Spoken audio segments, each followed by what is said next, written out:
बिस्मिल्लाहिर्रहमानिर्रहीम।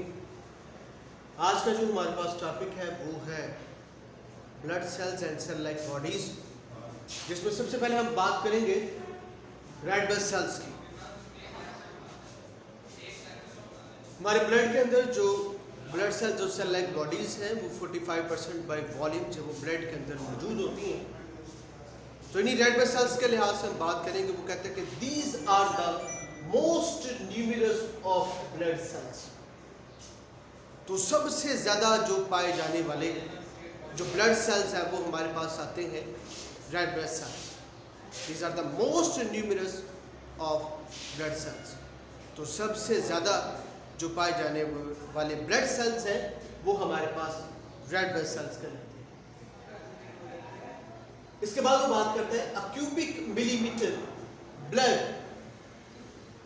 contains 5 to 5.5 million red blood cells in males। तो कहते हैं कि एक क्यूबिक मिलीमीटर जो है वो 5 से 5.5 मिलियन जो है वो रेड ब्लड सेल्स रखता है मेल्स के अंदर। कि एक क्यूबिक मिलीमीटर जो ब्लड है वो हमारे पास वो 5 से 5.5 मिलियन जो है रेड ब्लड सेल्स रखता है मेल्स के अंदर। नेक्स्ट जो वो बात करता है कि एक क्यूबिक मिलीमीटर जो ब्लड है वो 4 से 4.5 मिलियन रेड ब्लड सेल्स रखता है फीमेल्स के अंदर।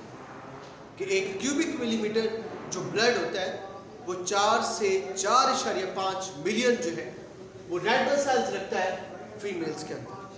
अगर हम इसमें बात करें वो कहते हैं कि नेक्स्ट क्या है कि red blood sales when red blood cells are formed they have nucleus। कि जब रेड ब्लड सेल्स बनते हैं तब ये न्यूक्लियस रखते हैं। कि जब रेड ब्लड सेल्स बनते हैं तब इसमें न्यूक्लियस होता है। Sorry, when red blood cells mature in mammals the nucleus is lost। कहते हैं कि अगर हम मैमल्स के लिहाज से बात करें जब रेड ब्लड सेल्स मैच्योर होते हैं तब ये न्यूक्लियस जो है वो उसको खो देते हैं। नेक्स्ट जब अगर हम बात करें कहते हैं कि after the loss of nucleus, कि जब न्यूक्लियस खत्म हो जाता है, जब मैमल्स के लिहाज से अगर हम बात करें जब उनका रेड ब्लड सेल्स जब वो मैच्योर हो जाते हैं और उनका न्यूक्लियस जब वो गायब हो जाता है, फिर क्या होता है red blood sales enters blood. तो रेड ब्लड सेल्स जो होते हैं वो दाखिल हो जाते हैं ब्लड के अंदर। फिर देख लीजिए हमने बात की है कि रेड ब्लड सेल्स है these are the most numerous of blood cells. कि सबसे ज़्यादा जो पाए जाने वाले सेल्स हैं हमारे पास ब्लड सेल्स हैं वो हमारे पास रेड ब्लड सेल्स आते हैं।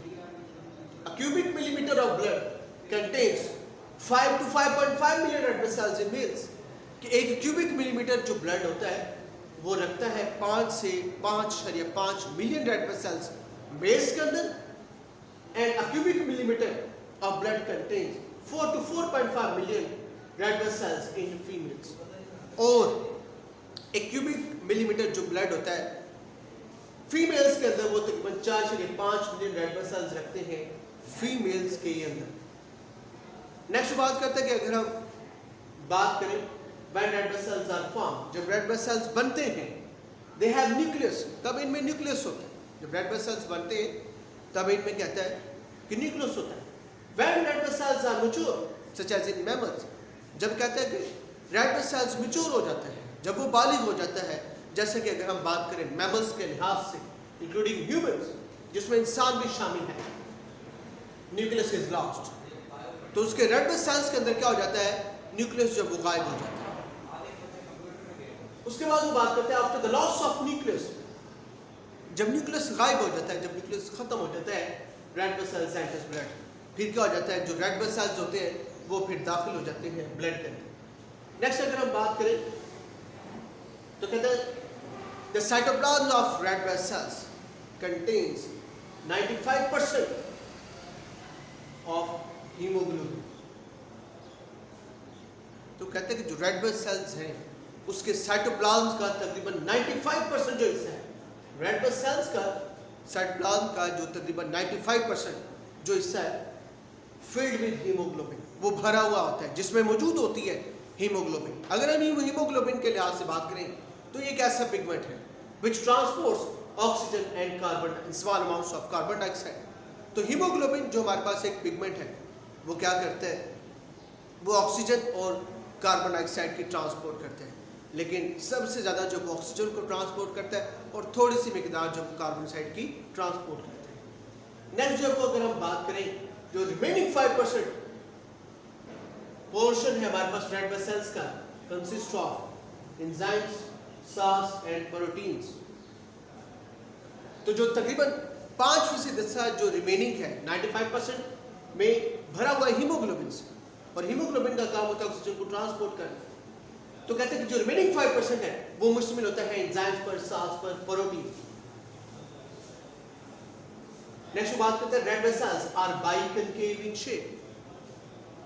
तो बाइकनकेव होते हैं दोनों तरफ से, अतराफ में ये बाइकनकेव होते हैं हमारे पास, तो दोनों तरफ से ये कनकेव शेप में आते हैं, तो ये हमारे पास बाइकनकेव शेप में आते हैं। And they have elastic cell membrane. Red blood cell जो है, अगर हम बात करें देखें वो कहता है कि red blood cells are biconcave, तो ये बाइकनकेव शेप में होता है। And they have elastic cell membrane, और इनकी जो सेल मेम्ब्रेन होती है वो इलास्टिक होती है, लचकदार होती है। नेक्स्ट बात करते हैं in the embryonic and foetal life in human beings. अगर हम बात करें इंसान के लिहाज से, तो वो कहते हैं कि जो एम्ब्रियोनिक है या फीटल लाइफ है, जो एक एम्ब्रियो में या फीटस की जो जिंदगी है उसमें क्या होता है, red blood cells are formed in liver and spleen. तो वो जो एक बच्चा जो माँ के पेट के अंदर मौजूद है, जो तकरीबन पहले दिन से लेकर 9 माह तक तकरीबन माँ के पेट के अंदर रहता है और वहाँ पर ही वो बड़ा होता है, एक कंप्लीट इंडिविजुअल बनता है। ह्यूमन बीइंग के लिहाज से अगर हम बात करें तो कहते हैं कि उस दौरान वो जो फीटस कहलाता है, तकरीबन 3 माह के बच्चे को हम फीटस का नाम देते हैं, तो वो जो फीटल लाइफ है उसकी वो जो ज़िंदगी है जो वो माँ के पेट के अंदर गुजार रहे हैं, उसे हम एम्ब्रियोनिक या फीटल लाइफ कहते हैं। तो उसमें कहते हैं जो रेड ब्लड सेल्स बनते हैं वो उसके लिवर के अंदर, स्प्लीन के अंदर बनते हैं। नेक्स्ट बात करते हैं in adults, red blood cells are found in red bone marrow of short and flat bones. तो अगर हम एडल्ट्स के लिहाज से बात करें, बालिग के लिहाज से बात करें, तो रेड ब्लड सेल्स जो वो बनते हैं, रेड बोन मैरो जो है वो शॉर्ट और flat bones, such as sternum, ribs and vertebra. तो कहते हैं कि जिसमें शामिल है वो हड्डियां कि जिसमें एडल्ट्स के अंदर रेड ब्लड सेल्स बनते हैं, उनमें शामिल है स्टर्नम, ये बिल्कुल हमारे सेंटर में जो हमारे रिब्स के साथ जुड़ी हुई होती है, जो जोड़े रखती है, एक रिब केज बनाती है, उसे हम स्टर्नम कहते हैं, बिल्कुल सेंटर में एक ही होती है, और इसके साथ फ्लैट बोन्स, चिपटी हड्डियां जुड़ी होती है जिन्हें हम रिब्स कहते हैं, और हमारी वर्टिब्रल कॉलम में जो मौजूद होती हैं हड्डियां उन्हें हम वर्टिब्राई कहते हैं। नेक्स्ट बात करते हैं the average life span of red blood sales is about 4 months. तकरीबन कहते हैं कि जो एवरेज लाइफ स्पैन है रेड ब्लड सेल्स का वो तकरीबन 4 महीने या 120 डेज, 120 दिन। After which it breaks down in liver and spleen by phagocytosis. तो इसके बाद क्या होता है कि ये इसकी तोड़ फोड़ हो जाती है लिवर के अंदर, स्प्लीन के अंदर, लेकिन कौन से अमल से, फैगोसाइटोसिस। फैगोसाइटोसिस क्या होता है, सेलुलर इंजेक्शन होता है, सेल के निकलने के अमल को हम जब वो फैगोसाइटोसिस का अमल कहते हैं। तो ये सेल जब वो निकले जाते हैं, इनकी फैगोसाइटोज किया जाता है, लेकिन किसके अंदर ये टूटते हैं, किसके अंदर ये अमल होता है, वो कहते हैं कि लिवर और स्प्लीन के अंदर होता है। अगर इसमें से किसी ने कोई बात पूछनी हो तो व्हाट्सएप पर रब्ता कर सकता है।